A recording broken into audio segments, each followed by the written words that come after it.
We gaan eerst naar Anna Holligan, BBC. Meneer Wester. Oké. Sorry? Nee, ik wilde eerst naar de BBC. Ik wil even sluiten we af met jouw vraag. Oh, sorry. Even de BBC nu en dan als laatste meneer Wester van RTL. In English. Thank you, Val. Yes. Mr. Rutte, how do you even start to heal and to fix and mend the complex divisions in Dutch society right now and stop people from becoming more polarized and radicalized? Well, I'm not sure that your assessment is the right one. I think you are referring to what happened 2 weeks ago when we started with the curfew. Sorry, excuse let me. me finish my answer, and then you can ask the next question. And I think we have seen over the past couple of weeks that almost everyone has observed the curfew. And let me say, I know there was a lot of attention for this in the international press, the riots and the disorder. They have nothing to do with opposition to the curfew. This was criminal behavior, pure and simple, and it was so heartening to see so many people armed with brooms to volunteer to clean up the mess. And this is the Netherlands, not the riots. With all due respect, I wasn't referring to the riots.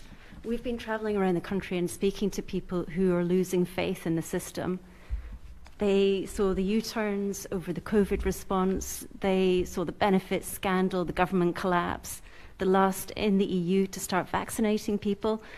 And they're finding themselves asking, where do I find the truth? And they're increasingly searching in places where the conspiracy theories are spinning around.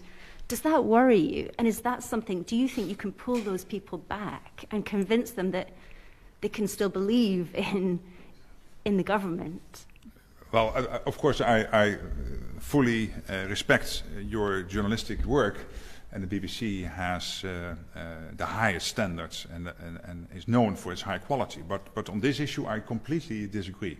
Yes, there is a small group of people from the start who disagreed with the government. And when they disagreed, because they were not saying there was not a virus, but they were telling us, you are not taking the necessary measures.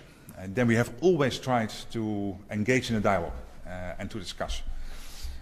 But the amount of people in the Netherlands who really are saying we are open to the conspiracy theorists is a very small number. And when we look at all the opinion polls and all the signals I'm getting myself, walking on the streets, my colleagues, and what we see reported in the Dutch press, and therefore also in that sense reported back to the government, is that there is large-scale support for the fact that we have to collectively to fight this crisis, that we have to collectively observe all the rules and regulations. And yes, people get increasingly frustrated with the fact that the virus is still there. I'm getting increasingly frustrated by the fact that the virus is still there. I want to go at night to my favorite restaurants and cafes and see my friends. And I'm in a relatively good position. Can you imagine people who are lonesome, people with not so many friends, with only a few family members who are older, students who cannot go to the universities and have a normal student life? It's very, very difficult. But this is not unique for us. It's the same in your country, in Germany, in Belgium, everywhere. But does it not worry and surprise you that the Netherlands is now third in Europe for those believing in QAnon, for example?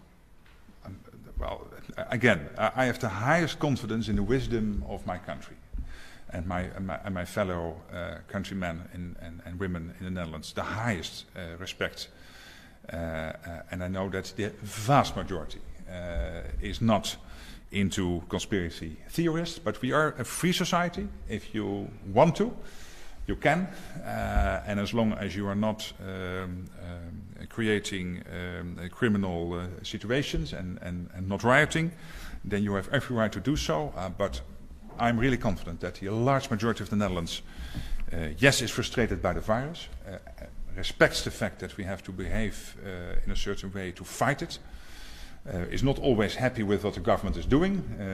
You rightly mentioned the fact that we were the last in Europe to start vaccinating. That's true. Luckily, at this moment, with 40,000 vaccines a day, we are busy to decrease the gap with other countries, and we hope that that will happen in the next couple of weeks.